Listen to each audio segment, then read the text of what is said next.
আন্তর্জাতিক সংবাদে স্বাগতম। জানিয়ে দিব বিশ্বের আলোচিত কিছু গুরুত্বপূর্ণ আন্তর্জাতিক সংবাদ। ইসরায়েলকে শেষ সুযোগ হিসাবে হামাসের নতুন প্রস্তাবে রমজানই হতে পারে যুদ্ধবিরতি।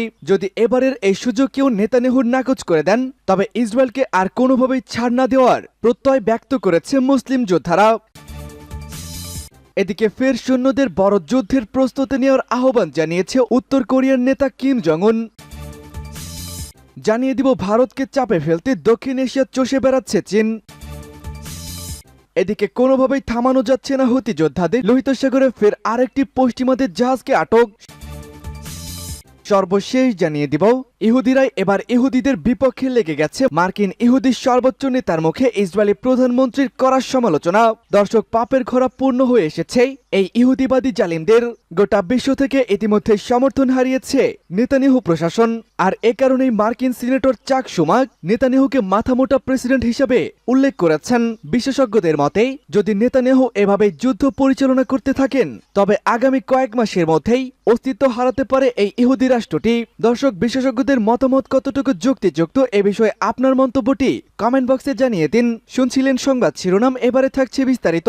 তার আগে আমাদের ভিডিওটিতে একটি লাইক দিন এবং চ্যানেলটি সাবস্ক্রাইব করে পরবর্তী আপডেট সংবাদ সবার আগে পেতে আমাদের সাথেই জুড়ে থাকুন। হামাসের নতুন প্রস্তাব, রমজানেই হতে পারে যুদ্ধবিরতি। মধ্যস্থতাকারী দেশ এবং যুক্তরাষ্ট্রের কাছে যুদ্ধবিরতির জন্য একটি নতুন প্রস্তাব পেশ করেছে ফিলিস্তিনের স্বাধীনতাকামী সংগঠন হামাস যোদ্ধারা। প্রস্তাবের প্রথম দফায় নারী, শিশু ও বৃদ্ধ জিম্মিদের ছাড়ার বিনিময়ে 700 থেকে 1000 ফিলিস্তিনি বন্দীর মুক্তি চেয়েছে হামাস। এর মধ্যে প্রায় 100 জন যাবজ্জীবন সাজাপ্রাপ্ত। শুক্রবার এক প্রতিবেদনে বার্তা সংস্থা রয়টার্স জানিয়েছে, হামাসের এই প্রস্তাবের ফলে পবিত্র রমজান মাসেই যুদ্ধবিরতির সম্ভাবনা তৈরি হয়েছে। প্রতিবেদন মতে, নতুন প্রস্তাবে হামাস বলেছে, ইসরায়েল যুদ্ধকালীন মন্ত্রিসভা যদি গাজায় 6 সপ্তাহের যুদ্ধবিরতি ঘোষণা করে এবং ইসরায়েলের বিভিন্ন কারাগারে বন্দী ফিলিস্তিনিদের মধ্যে 700 থেকে 1000 জনকে মুক্তি দেয়, তাহলে জিম্মিদের মধ্য থেকে নারী, শিশু ও প্রাপ্তবয়স্ক ও অসুস্থদের ছেড়ে দেওয়া হবে। প্রস্তাবে আরো বলা হয়, যদি এই যুদ্ধবিরতি সফল হয়, তাহলে উভয় পক্ষ স্থায়ী যুদ্ধবিরতির আলোচনা শুরু করবে। হামাসের দেওয়া এক বিবৃতিতে নিশ্চিত করা হয়েছে, তারা যুদ্ধবিরতির একটি বিস্তৃত পরিকল্পনা উপস্থাপন করেছেন, যার মধ্যে একটি যুদ্ধবিরতি এবং গাজায় আটক জিম্মিদের মুক্তি অন্তর্ভুক্ত রয়েছে। ফের সৈন্যদের বড় ধরনের যুদ্ধের প্রস্তুতি নেওয়ার নির্দেশ দিল উত্তর কোরিয়ার প্রেসিডেন্ট কিম জং উন। আবারও নিজের দেশের সৈন্যদের যুদ্ধের জন্য প্রস্তুত হওয়ার নির্দেশ দিয়েছে উত্তর কোরিয়ার সর্বোচ্চ নেতা কিম জং উন। বুধবার একটি ট্যাঙ্ক মহড়ায় অংশ নিয়ে কিম এই নির্দেশ দেন বলে গতকাল বৃহস্পতিবার উত্তর কোরিয়ার রাষ্ট্রীয় সংবাদ মাধ্যম কেসিএন এই খবর জানিয়েছে। এতদিন তিনি নিজেই ট্যাঙ্ক মহড়ার নেতৃত্ব দিচ্ছিলেন। ওই মহড়ায় অংশ নিয়ে উত্তর কোরিয়াকে বিশ্বের সবচেয়ে শক্তিশালী দেশ হিসেবে প্রশংসা করেছেন কিম। এ সময় তিনি তার দেশের সৈন্যদের লড়াইয়ের মনোভাব জোরদার করতে এবং যুদ্ধের প্রস্তুতি সম্পূর্ণ করার নির্দেশ দেন। কেসিএনে প্রকাশিত কয়েকটি ছবিতে দেখা যায়, একটি কালো চামড়ার জ্যাকেট পরা কিম ট্যাঙ্ক মহড়ায় ক্ল্যামোফেস ইউনিফর্মধারী সৈন্যদের স্যালুট গ্রহণ করছেন এবং একটি ফিল্ড কমান্ড পোস্ট থেকে লাইভ ফায়ার ট্রেনিং মার্চ মহড়া দেখেছেন।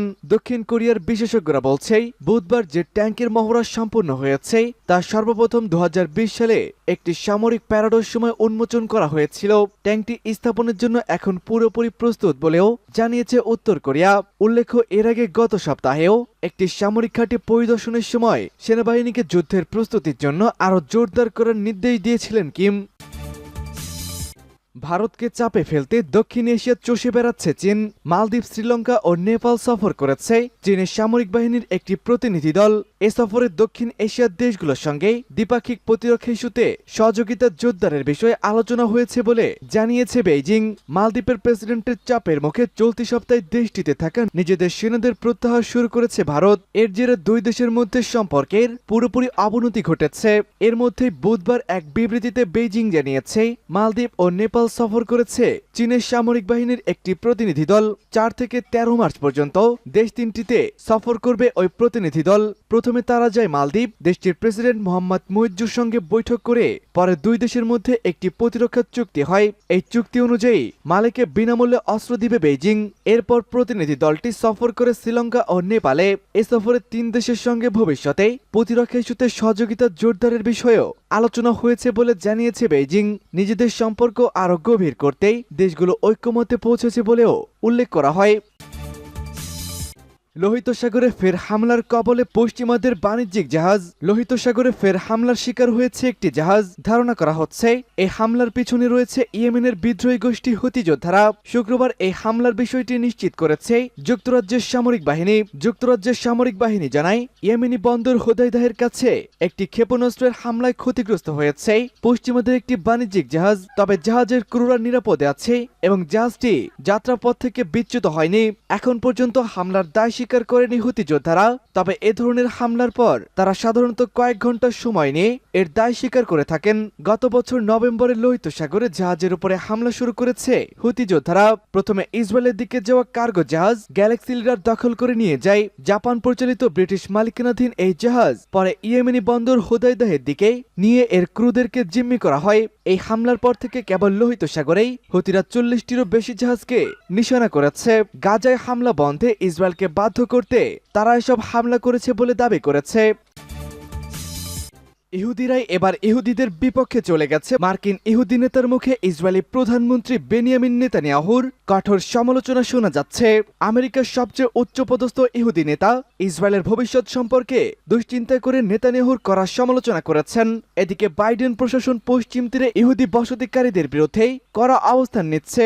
গত বছর 7 অক্টোবর হামাসের হামলার পর থেকেই মার্কিন প্রশাসন ইসরায়েলের প্রতি প্রায় সীমাহীন সংহতি ও সমর্থন দেখিয়ে আসছে। নির্বাচনের এই বছরেই সে কারণে মার্কিন প্রেসিডেন্ট নিজের সমর্থকদের একাংশের রোষের মুখে পড়েছেন। কিন্তু ইসরায়েলের প্রধানমন্ত্রী বেনিয়ামিন নেতানিয়াহু আমেরিকা সহ সহযোগী দেশগুলোর সতর্কবার্তা উপেক্ষা করে যেভাবে গাজায় সামরিক অভিযান চালিয়ে আসছে তার ফলে মার্কিন প্রশাসনের মধ্যেই ক্ষোভের সৃষ্টি হচ্ছে। বর্তমান সংকট কাটাতে কোনো রাজনৈতিক সমাধান সূত্রে তাগিদ না দেখানোর কারণেও নেপথ্য ও প্রকাশ্য নেতানিয়াহুর করা সমালোচনা শোনা যাচ্ছে। বৃহস্পতিবার মার্কিন সিনেটের শীর্ষ নেতা চাক শুমার ইসরায়েলের নতুন নির্বাচনের আহ্বান জানিয়েছেন। আমেরিকার ইতিহাসের সবচেয়ে উচ্চপদস্থ ইহুদি নেতা চাক শুমারের ক্ষোভ ভরা বক্তব্য বিশেষ নজর কেড়েছে। ক্ষমতাসীন ডেমোক্রেট দলের এই নেতা বলেছেন, গণতন্ত্র হিসাবে ইসরায়েলের নিজস্ব নেতৃত্ব নির্বাচনের অধিকার রয়েছে। 7 অক্টোবরের পর ইসরায়েলের ভবিষ্যৎ কি হবে তা নিয়ে নতুন করে বিতর্ক হওয়া উচিত নয়। ইসরায়েলের জনগণের জন্য বাছাইয়ের সেই সুযোগের পক্ষে সওয়াল করেন শুমার। তিনি মধ্যপ্রাচ্যের শান্তির পথে 4টি প্রধান বাধার কথা উল্লেখ করেন। ইহুদি নেতা শুমারের মতে নেতানিয়াহু, হামাস, ফিলিস্তিন কর্তৃপক্ষের নেতা মোহাম্মদ আব্বাস ও রাডিকাল চরম দক্ষিণপন্থী ইসরায়েলিদের কারণেই শাস্তির সম্ভাবনা দেখা যাচ্ছে না।